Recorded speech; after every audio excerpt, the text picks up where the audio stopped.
Oh, ini akan sampai di meja presiden. Bukan sampai lagi, nggak lama lagi ada yang ditangkap, udah. Jangan kayak kelamaan lagi. Nggak lama lagi, Iya, iya, iya, iya. nggak lama lagi kita lihat.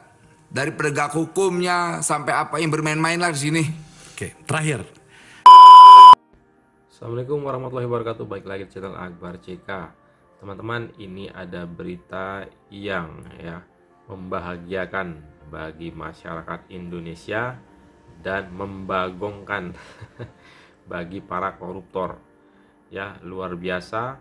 Pemerintahan Bapak Prabowo Subianto baru hitungan hari, belum genap 1 bulan dilantik, sudah ada beberapa koruptor yang ditangkap, dan ini akan bertambah ya, akan ada tersangka baru. Nah, gak perlu berlama-lama, langsung aja kita saksikan videonya. Selevel menteri yang menyelesaikan itu agak sulit. Memang harus ada komitmen dari presiden, karena itu ada di bawah presiden. Nah, saya kasih contoh ya. Satgas yang dibuat oleh Kemendak, Satgas Pengendalian Barang Impor, itu kan kewenangannya hanya untuk barang-barang yang sudah beredar di dalam negeri. Nah, tetapi yang jadi masalah kan masuknya gitu. Nah, Satgas ini nggak bisa nih masuk ke pelabuhan. Bahkan kami diskusi dengan polisi pun nggak bisa masuk ke pelabuhan karena itu bukan wilayah pabean gitu. Jadi mau nggak mau yang masuknya harus tentara tuh ke sana gitu. Jadi kalau hanya Satgas tingkat menteri, kewenangannya nggak nyampe situ, Bang. Jadi emang harus ada komitmen dari presiden yang langsung turun untuk secara tegas gitu ya memberantas praktek ini. Dan yang paling penting, praktek ini harus diberangus sampai akarnya, harus penegakan hukumnya. Karena kalau cuma dilarang ya mungkin bisa berhenti gitu ya, impor borongan itu 1 bulan 2 bulan nanti terjadi lagi. Jadi Artinya Anda ingin mengatakan bahwa pertama harus diberantas untuk kedepannya, tetapi yang telah melakukannya juga tidak boleh diberikan permaafan begitu saja, harus bertanggung tidak jawab. boleh. Karena ini kita lihat ya, tahun 2017 Bu Sri Mulyani itu pernah langsung melarang impor borongan. Tapi itu hanya terjadi sampai 3 bulan. Habis itu impor borongan marak lagi. Oh. Karena hanya melarang saja, bukan menangkap itu pemain-pemainnya. Oke. Makasih Mas. Pak Wamen, tampaknya kalau saya dalam posisi Anda, tampaknya ini sudah lengkap laporan yang akan Anda bawa ke meja kabinet. Ya. Serahkan ke presiden. Ya. Ini ternyata tidak mudah. Kita, maaf pemirsa, tampaknya kami tertawa di sini. Kami menertawakan kebodohan kita semuanya membiarkan semua ini. Ya. Itu saya katakan begitu. Tapi ada menterinya di sini, ada wakil menterinya.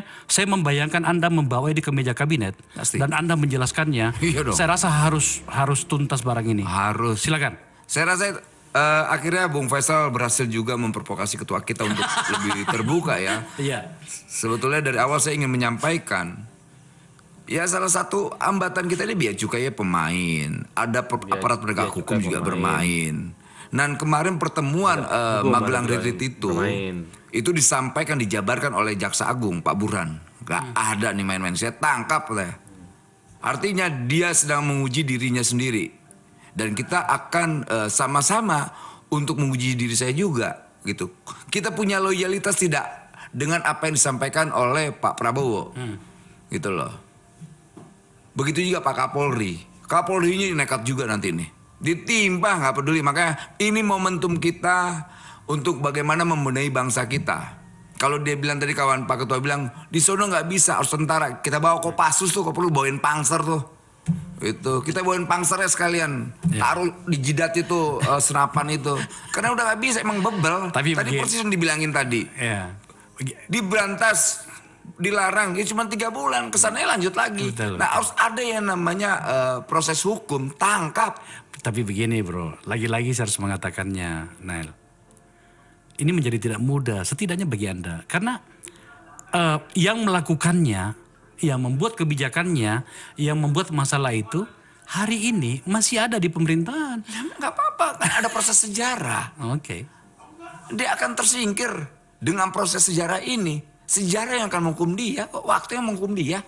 Kenapa kita harus takut dengan situasi itu? Saya tidak terlalu pesimis, saya selalu optimis. Lihat sejarah dan waktu yang akan menghukum dia. Jangan coba-coba. Ini pemerintahan Prabowo itu punya ketegasan yang luar biasa. Dia udah wakafkan tuh hidup dan nyawanya buat bangsa ini. Artinya Anda ingin memastikan di hadapan kita semuanya, Pak Ketua yang membuka ini bahwa ini akan sampai di meja Presiden. Bukan sampai lagi. Nggak lama lagi ada yang ditangkap. Udah. Jangan Lama lagi bakal ada yang ditangkap. Tuh, ya. Tersangka baru. kelamaan lagi. Nggak lama lagi. Iya. Nggak lama lagi kita lihat. Dari penegak hukumnya sampai apa yang bermain-main lah di sini. Oke, terakhir. Karena kita memulainya tadi dari Sritex, apakah Anda setuju jika kemudian kita mengatakan bahwa alangkah baiknya jika 11.000 atau mungkin lebih karyawan atau pekerja di sana itu jangan sampai dipecat, ya di PHK gara-gara pilot ini. Dan kalau ternyata pembiayaannya terbatas, mungkin ini saatnya barangkali ya BUMN untuk menunjukkan diri ya. Ya BUMN Perbankan harus nasional paham juga lah gitu ya. Harus mampu menerjemahkan apa yang menjadi perintah presiden gitu. Kalau saya kan tetap pada fokus pada apa yang diperintah presiden ke saya soal bagaimana menyelamatkan para buruh gitu. Kemudian harus ada penyelamatan yang lain-lainnya yaitu kementerian terkait lah ya gitu. Tapi yang jelas Bung Akbar, pesan presiden ke saya tetap bagaimana menyelamatkan supaya tidak ada PHK. Dan kepilotan ini juga jangan sampai terjadi. Dicek, dimitigasi apa yang terjadi di sana. Tapi yang jelas tadi, banyak para berdebah-berdebah di situ. Per hari ini setelah saya datang, kemudian Menko Ekonomi menyampaikan Pak Erlangga, untuk Sritex harus dibebaskan untuk ekspor impor. Sampai detik ini ternyata tidak. Oh ya? Artinya apa? Yang dia tantang itu Presiden Prabowo, dia tantang itu Jaksa Agung, dia tantang itu Kapolri, dia tantang itu Menko Ekonomi Pak Erlangga. Yang dia tantang juga saya sebagai aktivis 98 dan kita semua dan rakyat ini dan konstitusi. Mari kita bertarung melawan kejahatan itu. Oke, Bro, thank you ya. Siap. Gua senang, Nel, apapun karena Noel yang gua kenal itu nggak berubah meskipun sudah ada lambang menteri di dada itu kan. Gua demen itu kan gitu. Jadi jangan dibuka itu, Bro. Gitu. Pak Ketua, Mas Redma, terima kasih ya informasinya ya. Saya berharap dan saya bersedia nanti tolong teman-teman di ruang redaksi berikan nomor teleponnya Pak Wamen kepada Pak Mas Redma. Siapa tahu kasih, mau bertemu mau berkoordinasi. Mas Redma, terima kasih. Itulah forum saya di mana kemudian kita membicarakan dan mempercakapkan persoalan bangsa ini. Sekali lagi terima kasih. Pemirsa, itu tadi diskusi kami menyangkut dengan Sritex. Awalnya kami hanya bicara tentang Sritex, sesuatu yang besar. Puluhan ribu karyawannya dan melibatkan uang yang sangat besar. Triliunan, ratusan ribuan triliun. Tetapi kemudian ternyata kemana-mana. Maka satu masalah bangsa ini terbuka lagi di forum Akbar Faisal. Itulah gunanya kita forum ini. Tidak untuk saling mempermalukan. Tetapi untuk menyelesaikan masalah. Jika kemudian di dalam proses-proses itu ada yang merasa tersinggung atau terganggu. Itu urusan Anda. Tetapi fokus utama kami adalah bangsa ini harus lebih baik dibanding kemarin. Dan wakil menterinya yang juga adalah aktivis. Saya percaya pada apa yang dia katakan dia akan lakukan. Ya, itulah tadi penjelasan dari Wamen Ketenagakerjaan Bang Noel Ebenezer.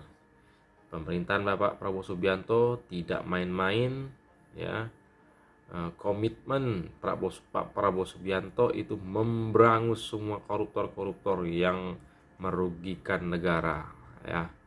Akan ada tersangka baru nggak lama lagi dari Kapolri, Kejaksaan ya, penegak-penegak hukum tidak main-main, tangkap semua.